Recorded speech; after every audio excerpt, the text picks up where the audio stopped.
Selamat pagi semuanya. Pagi, Sir. Pagi, Sir. Oke, bagaimana Pagi, Sir. kabarnya pada pagi hari ini? Alhamdulillah baik, Sir. Oke, baik. Alhamdulillah ya. Nah, jadi hari ini kita akan review soal saja, karena untuk materi sistem ekskresi itu sudah tuntas. Nah, dari struktur dan fungsi sistem ekskresi, kemudian mekanisme pembentukan urin, sampai penyakit dan teknologi yang berhubungan sama sistem ekskresi itu sudah selesai kita bahas ya beberapa minggu sebelumnya. Jadi untuk pertemuan kali ini adalah pertemuan ke-8, kita hanya fokus kepada membahas atau mereview soal-soal sistem ekskresi pada manusia. Nah, kemudian kalian sudah bisa mengecek psikologinya, karena hari ini saya sudah mengupload soal-soal untuk ulangan harian atau ujian formatif yang kedua, sistem ekskresi pada manusia. Ada 20 soal pilihan berganda, jadi bisa kamu kerjakan di situ ya. Oke, kemudian jangan lupa untuk mengerjakan tugas-tugas sebelumnya, tugas kuis, kemudian poster, dan sebagainya. Oke, izinkan saya untuk screen share media pembelajaran pada pagi hari ini.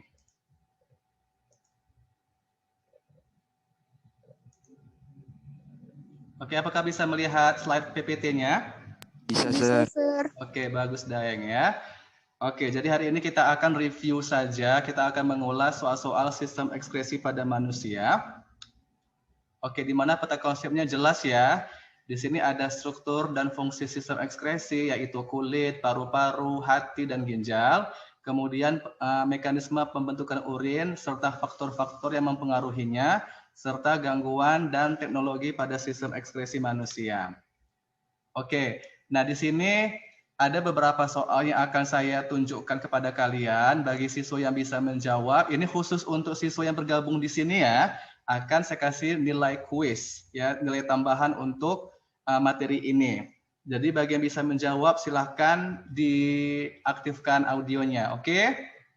Nah, yang pertama ya, ini adalah soal dari ujian nasional tahun 2018 ya, tentang sistem ekskresi. Kita baca soalnya.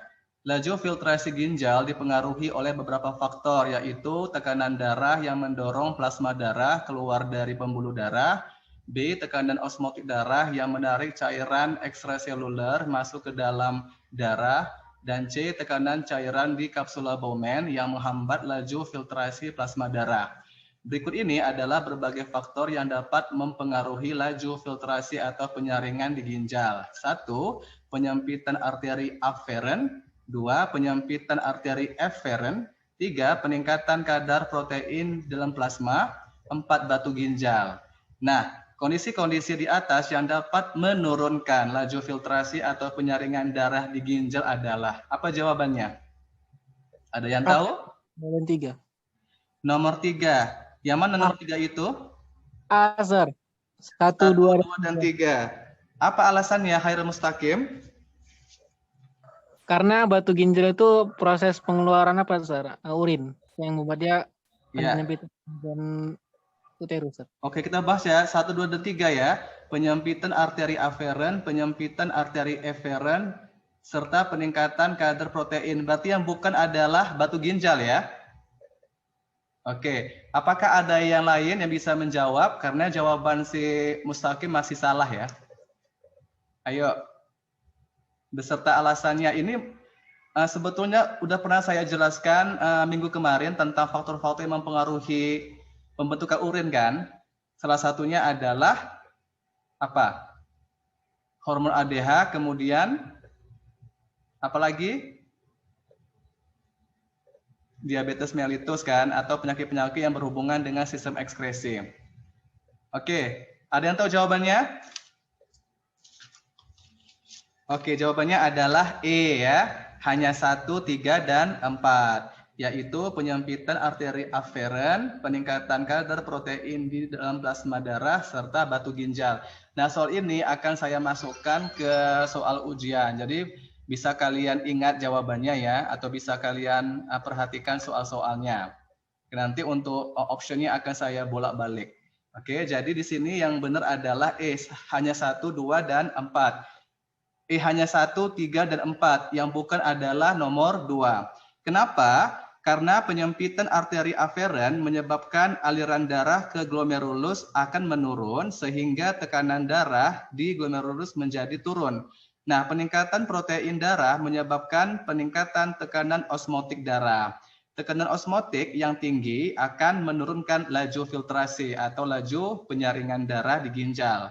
Nah, batu ginjal menyebabkan tekanan cairan di kapsula Bowman akan meningkat, sehingga menurunkan kemampuan glomerulus dalam memfiltrasi atau menyaring darah ya.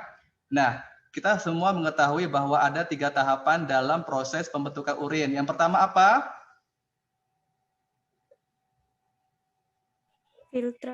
Filtrasi, reabsorpsi, Yang kedua- augmentasi. Bagus, filtrasi, filtrasi, reabsorpsi, sama augmentasi. Nah, kalau pada filtrasi itu, di manakah terbentuk? Glomerulus. Glomerulus. Yang terbentuk adalah apa hasil filtratnya? Urin primer. Bagus, Daeng, urin primer. Kalau di bagian kedua, reabsorpsi, di mana terjadi? Di tubulus contortus proximal. Bagus, tubulus contortus proximal. Itu menghasilkan urin apa? Sekunder. Bagus, urin sekunder. Yang ketiga baru augmentasi. Terjadi di mana? Tubulus contortus collectivus. Bagus sekali, tubulus contortus collectivus atau pengumpul. Good job. Berarti Daeng dapat nilai ya, bagus. Daeng dapat nilai ya. Aktif menjawab, dapat nilai 100. Oke, nah di sini ada istilah arteri aferen dan arteri eferen. Kira-kira apa bedanya? Ada yang tahu? Kalau arteri aferen itu terjadi di tahapan apa? Filtrasi, reabsorpsi, atau augmentasi? Ayo. Arteri aferen atau arteriola aferen terjadi di tahapan, ayo, filtrasi. Filtrasi. Kalau arteri eferen baru di Reabsorpsi. Reabsorpsi. Bagus. Nah, di sini ada bedanya ya. Nah, arteriola atau arteri pada ginjal adalah pembuluh darah nadi atau arteri yang membawa darah ke ginjal untuk disaring atau difiltrasi, tepatnya di bagian glomerulus. Itu terjadi pada tahapan yang pertama ya, difiltrasi. Nah, terdapat 2 macam arteriola, yaitu arteriola aferen dan eferen. Apa bedanya? Arteriola aferen adalah arteri atau pembuluh darah nadi yang membawa darah ke ginjal, tepatnya pada bagian glomerulus. Sedangkan arteriola eferen adalah arteri atau pembuluh darah nadi yang membawa darah keluar dari glomerulus setelah dilakukan filtrasi. Berarti masuk ke ranah reabsorpsi. Bagus ya. Nah, lanjut soal nomor 2. Dari kelenjar-kelenjar berikut ini, kelenjar manakah yang terlibat dalam pengaturan penyerapan ion natrium di ginjal? Gampang ya. Apa jawabannya? Siapa yang menjawab tadi? Uni, bagus. Jawabannya adalah adrenal. Kenapa jawabannya adrenal, Uni? Karena dia itu mengeluarkan hormon aldosteron, Sir, sehingga ginjal bisa menahan natriumnya, Sir. Bagus sekali jawaban kamu ya, Uni. Benar. Jadi korteks adrenal menghasilkan hormon aldosteron yang berperan dalam meningkatkan penyerapan natrium oleh ginjal. Bagus. Nah, jelas ya. Kemudian di sini kan jelas tuh, apa bahasa Latin atau bahasa ilmiah ginjal? Ren, Sir. Ren, bagus. Di sini ada kata rennya cuma adrenal ya. Nah, jadi kalau ada kata-kata adrenal, adrenalin, ren, atau renin itu berhubungan sama ginjal ya. Oke. Oke, next question, pertanyaan nomor 3. Di sepanjang tubulus ginjal terjadi 2 proses penting, yaitu reabsorpsi atau penyerapan kembali dan sekresi molekul. Kedua aktivitas tersebut tidak merata di sepanjang tubulus, sehingga mengakibatkan terjadinya variasi struktur sel-sel yang menyusun tubulus ginjal. Sel-sel yang memiliki mitokondria paling banyak terdapat di mana? Ayo.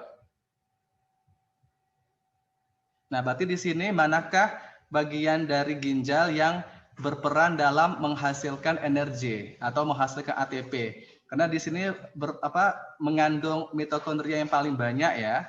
Artinya kalau mitokondria banyak itu berperan dalam pembentukan energi atau dia memiliki kinerja yang lebih tinggi, yang lebih besar. Apa jawabannya? Kapsula Yes, Bowman, sir. sir. Apa jawabannya? Apa alasannya, Monica? Jawaban kamu kapsula Bowman? Karena kan, sir, di situ terjadinya sekresi molekul, sir.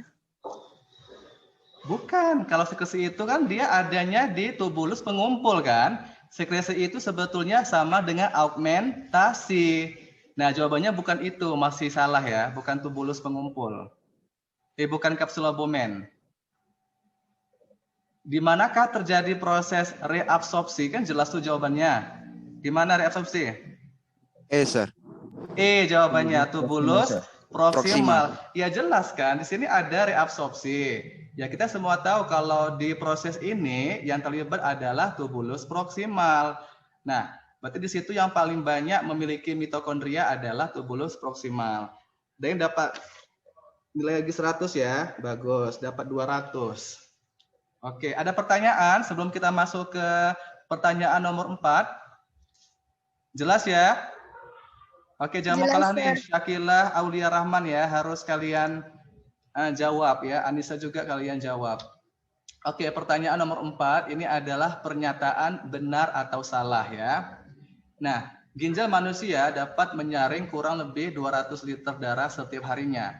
Cairan dan sisa-sisa nutrien tertentu diekskresikan dalam bentuk urin kira-kira sebanyak 2 liter per hari. Sisa cairan dan substansi telat lainnya direabsorpsi dan kemudian akan tersirkulasi ke seluruh bagian tubuh. Hormon antidiuretik atau ADH disekresikan sebagai respon jika terjadi penurunan volume plasma darah. ADH bekerja dengan mengatur konsentrasi aquaporin pada epitel penyusun tubulus pengumpul. Alkohol adalah salah satu zat yang menghambat kerja ADH di tubulus pengumpul. Berikut adalah pernyataan yang berkaitan dengan pengaruh konsumsi minuman alkohol. Tentukan apakah pernyataan berikut benar atau salah. A. Minuman beralkohol akan menyebabkan produksi urin meningkat. Benar atau salah? Salah, Sir. Kenapa salah? Karena dihambat dia, Sir. Tadi yang menjawab siapa? Riyadi ya, tadi yang menjawab laki-laki. Atau si Cindy ya? Iya, Sir.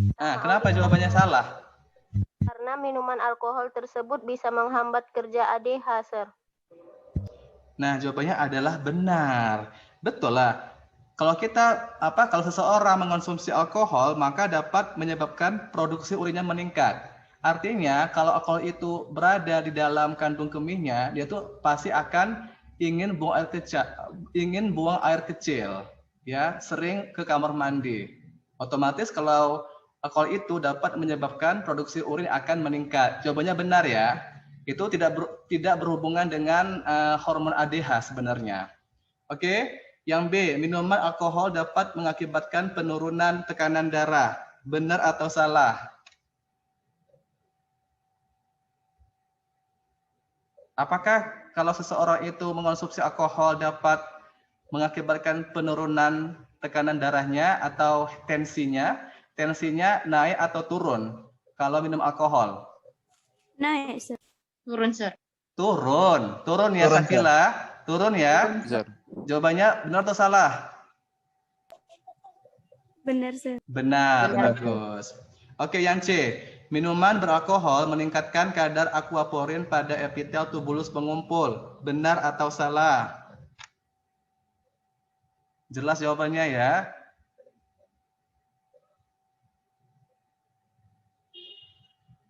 Jawabannya adalah salah ya. Salah. Artinya minum alkohol itu dapat menurunkan kadar aquaporin pada epitel tubulus pengumpul atau kolektivus. Nah, satu lagi. Minuman beralkohol dapat menyebabkan penurunan volume cairan tubuh dan meningkatkan tekanan osmotik cairan tubuh. Benar atau salah? Correct or incorrect? Jelas. Apa jawabannya? Ayo respon. Benar, Sir. Benar, bagus. Kenapa benar? Karena kan minuman beralkohol dapat menyebabkan produksi urin yang meningkat, sehingga penurunan volume cairan tubuh pun meningkat, Sir. Bagus. Tadi yang menjawab siapa? Aulia Rahman ya? Ya, Sir. Bagus, Aulia dapat nilai 100 ya. Oke. Pertanyaan nomor berarti di sini pembahasannya ya.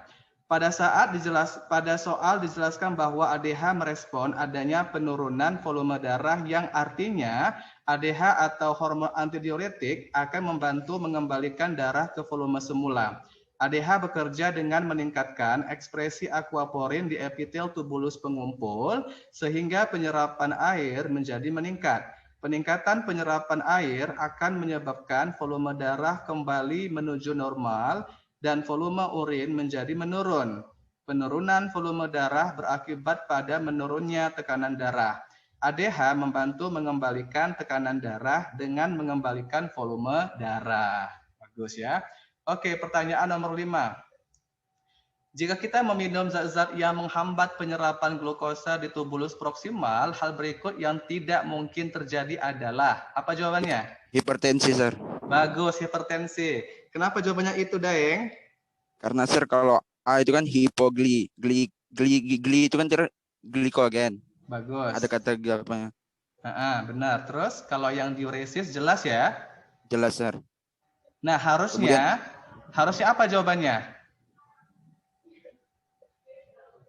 Harusnya kalau kita meminum zat-zat yang menghambat penyerapan glukosa, maka tensi atau tekanan darahnya akan naik atau turun?